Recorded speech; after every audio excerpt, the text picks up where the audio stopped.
जय हिंद साथियों, very good morning to all of you. मैं आपका दोस्त एंड होस्ट बिलास जैन हाजिर हूं आप सबके बीच 27 दिसंबर से रिलेटेड करंट अफेयर्स की क्लास में। दोस्तों, आज की क्लास में हम 27 दिसंबर से related all important 10 questions most important होंगे जो डिस्कस करेंगे और साथ में उनकी डिटेल्स को भी समझेंगे। दोस्तों याद रखिए, डिटेल से भी क्वेश्चन बन सकते हैं जो आपके एग्जाम पॉइंट ऑफ व्यू से मोस्ट इंपॉर्टेंट होंगे। तो प्लीज आप लोगों से निवेदन है कि वीडियो अंत तक बिना स्किप किए हुए, बिना एक भी सेकंड स्किप किए हुए पूरा मन लगा कर देखें। और अगर आपको वीडियो पसंद आए तो वीडियो को लाइक करें। अगर आपको कोई शिकायत रहे तो कमेंट बॉक्स में अपना शिकायत दर्ज कर सकते हैं, दे सकते हैं। और अगर आप कोई सजेशन देना चाहें या फीडबैक देना चाहें तो वह भी कमेंट बॉक्स में दें। अगर आप चैनल पर नए हैं तो प्लीज चैनल को अभी सब्सक्राइब करें और बेल आइकन प्रेस कर लें, जिससे हमारी लेटेस्ट नोटिफिकेशन आपको तुरंत मिलती जाए। और दोस्तों याद रखें, वीडियो को अभी जल्दी से जल्दी शेयर कर दें कि ताकि ज्यादा से ज्यादा लोग वीडियो पर लाइव आ सकें। अब आपका ज्यादा समय ना लेते हुए देखते हैं आज का पहला प्रश्न। आज का पहला प्रश्न है, भारतीय किशोरी अनाहत से अमेरिका में जूनियर स्क्वैश ओपन जीतने वाली कौन सी भारतीय महिला बन गई हैं?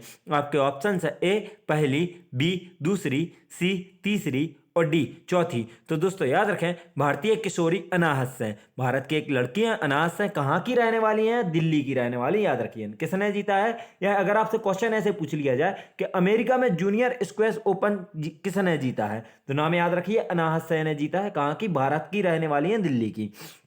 ओपन जीतने वाली ये पहली भारतीय बन गई हैं। अब आपको बता दें दोस्तों कि अनाहत सैन ने junior US open squash tournament की अंडर 15 लड़कियों की श्रेणी जीतकर इतिहास रच दिया है। अनाहत सैन ने अलेन स्पेक्टर सेंटर में खेले गए फाइनल मैच में मिस्र की जैदा मोर्रेई को हराया है। दोस्तों अगर आपसे यह भी क्वेश्चन पूछ लिया जाए कि अनाहत सैन ने जूनियर स्क्वैश ओपन के टूर्नामेंट के फाइनल में किसको हराया था, तो मिस्र की जैदा मोरई को हराया था। यह भी आप बहुत अच्छे से याद रखें। यह कहां पर फाइनल मैच आयोजित किया गया, तो अमेरिका में अलेन स्पेक्टर सेंटर में खेला गया है। दोस्तों दुनिया के सबसे बड़े जूनियर इंडिविजुअल स्क्वैश टूर्नामेंट में 41 देशों का प्रतिनिधित्व करने वाले 850 से अधिक स्क्वैश जूनियर खिलाड़ियों ने भाग लिया, जिसका फाइनल किसने जीता है? अनाहत सैन। नाम अच्छे से याद रखें। कहाँ की रहने वाली हैं? तो दिल्ली, भारत की रहने वाली हैं और अंडर 15 की हैं, याद रखिए। देखते हैं आज का अगला प्रश्न। आज का अगला प्रश्न है, भारत की कंपनी विप्रो ने कितने करोड़ डॉलर में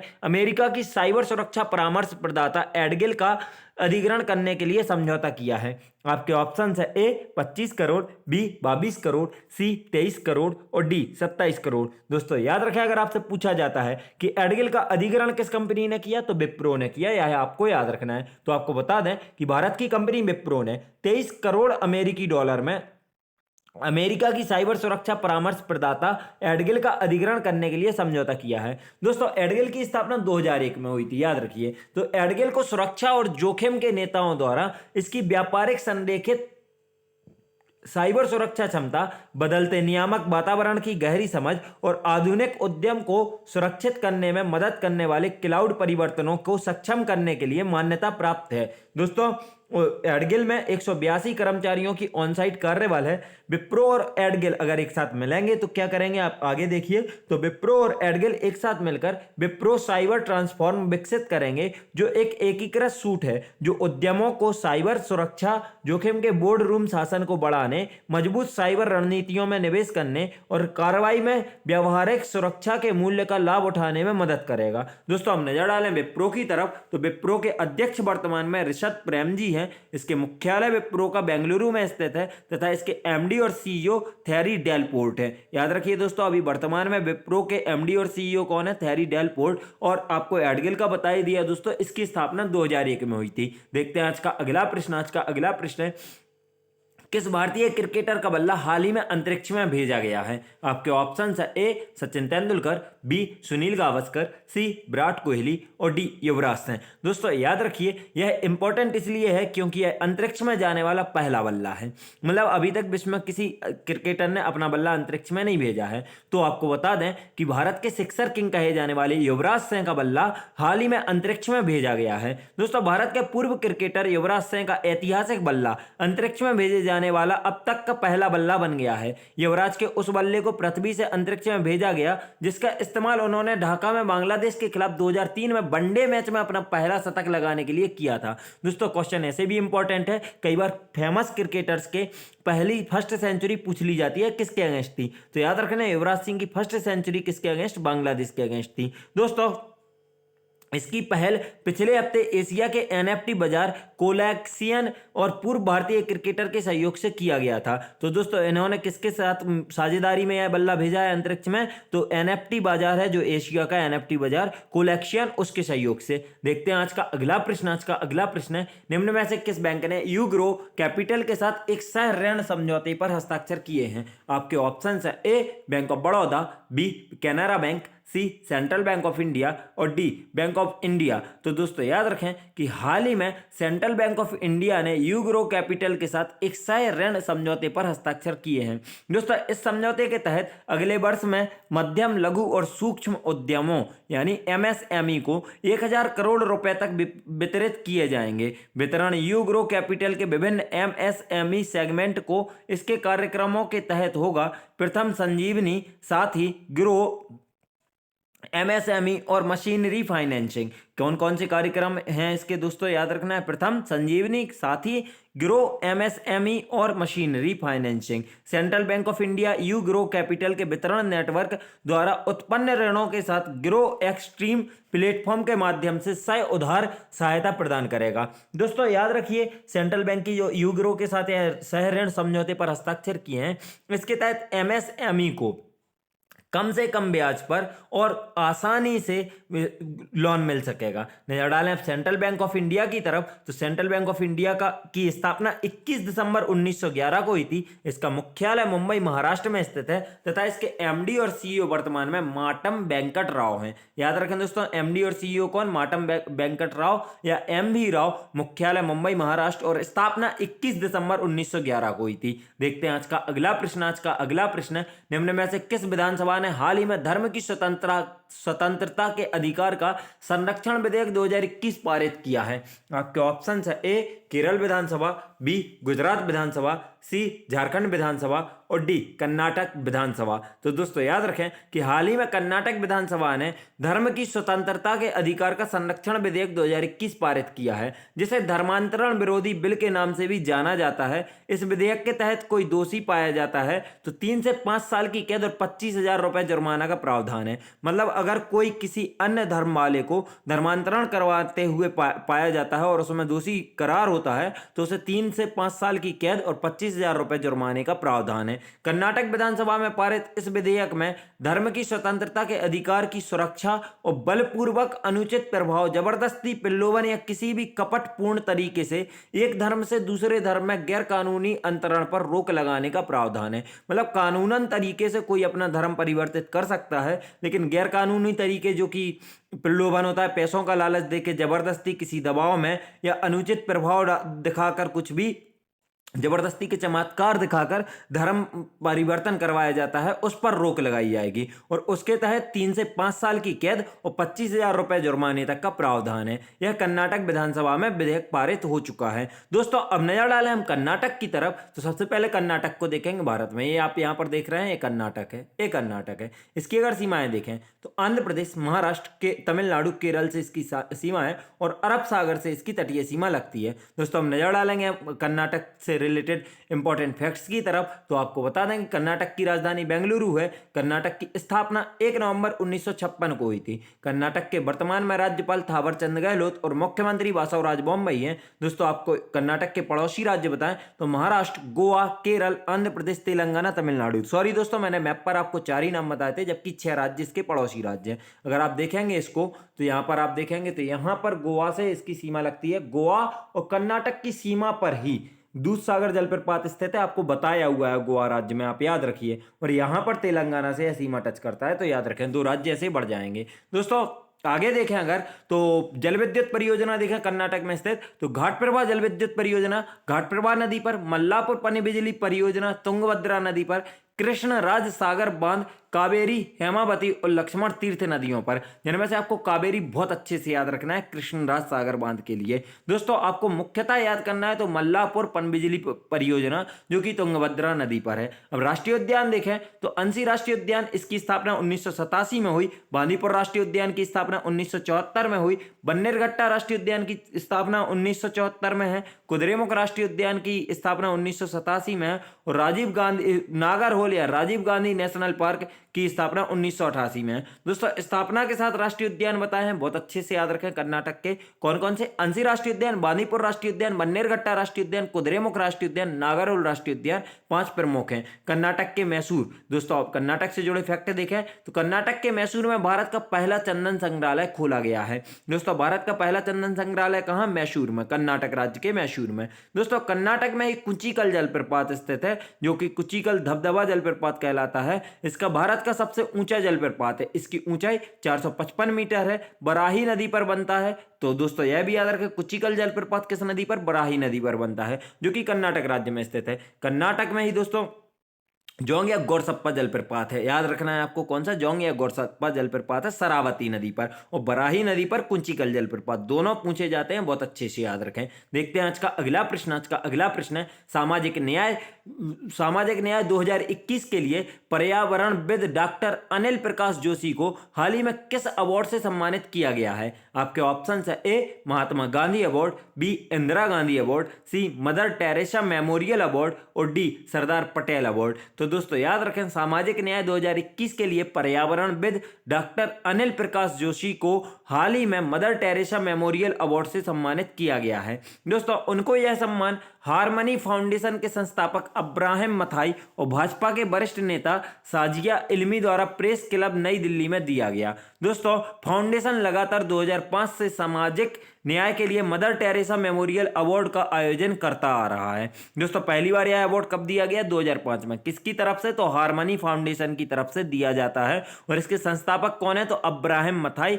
हारमनी फाउंडेशन के संस्थापक हैं। दोस्तों 2005 से प्रत्येक वर्ष यह लोगों को दिया जाता है। सामाजिक न्याय के लिए मदर टेरेसा मेमोरियल अवार्ड्स को आयोजित करता आ रहा है। यह शांति, सद्भाव और सामाजिक न्याय को बढ़ावा देने के उद्देश्य से व्यक्तियों या संगठनों के असाधारण काम करने वालों को हर साल सम्मानित करता है।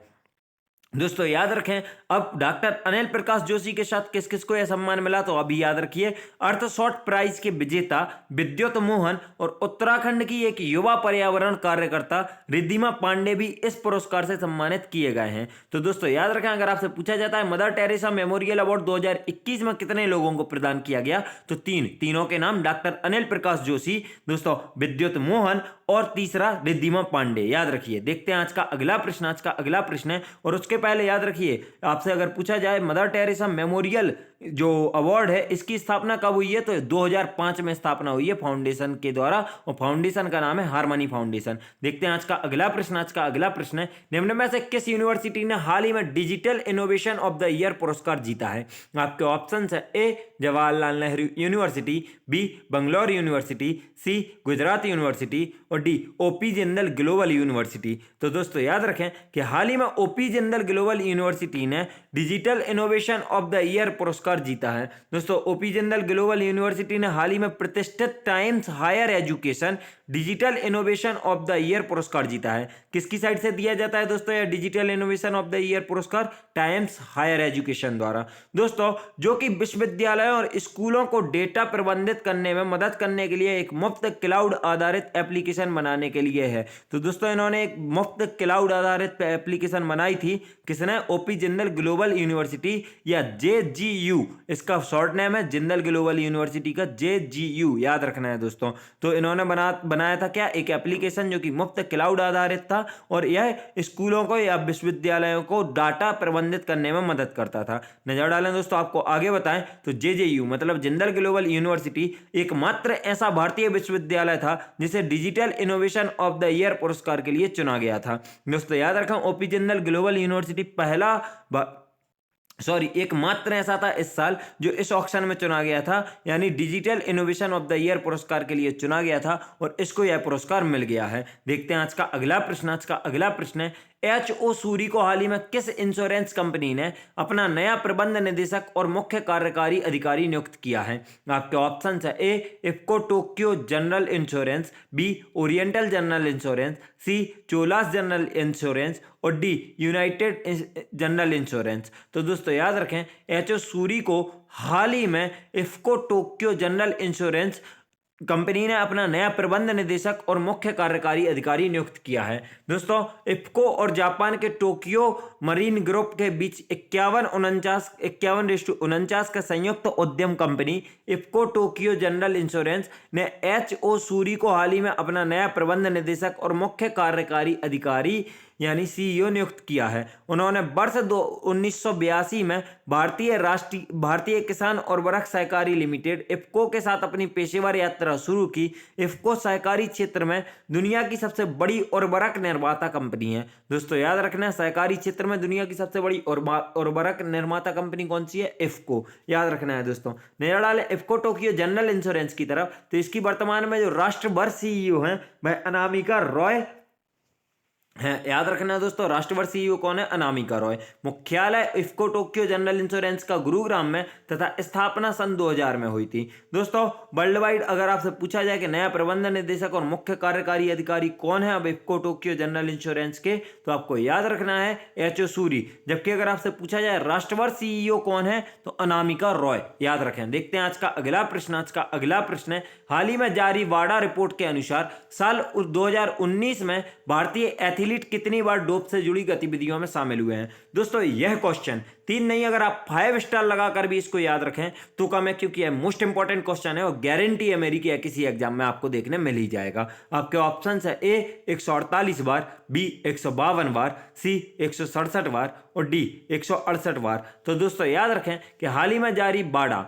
मतलब world anti doping agency report के अनुसार साल 2019 में भारतीय एथलीट 152 बार डोप से जुड़ी गतिविधियों में शामिल हुए थे। दोस्तों, भारतीय दुनिया की शीर्ष 3 डोप उल्लंघनकर्ताओं में से एक है। दोस्तों, तो याद रखें, विश्व में भारत का डोप उल्लंघनकर्ताओं में तीसरा स्थान आता है। रिपोर्ट में विश्व डोपिंग रोधी एजेंसी बाडा द्वारा प्रकाशित नवीनतम आंकड़ों का खुलासा हुआ है, जिसने भारत को रूस 167 और इटली 127 के बाद दुनिया के सबसे बड़े उल्लंघनकर्ताओं में शीर्ष 3 में डाल दिया है। दोस्तों, याद रखिए दोस्तों, पहले स्थान पर कौन है? रूस 167 मामलों के साथ, दूसरे स्थान पर इटली 157 मामलों के साथ और तीसरे स्थान पर भारत 152 मामलों के साथ है। दोस्तों, शीर्ष 5 देश अगर देखें तो 167 बार रूस, 157 बार इटली, 152 बार भारत, 78 बार ब्राजील और 70 बार ईरान है। दोस्तों, नजर डालें बाडा की तरफ। वर्ल्ड एंटी डोपिंग एजेंसी, इसका क्या है? True play.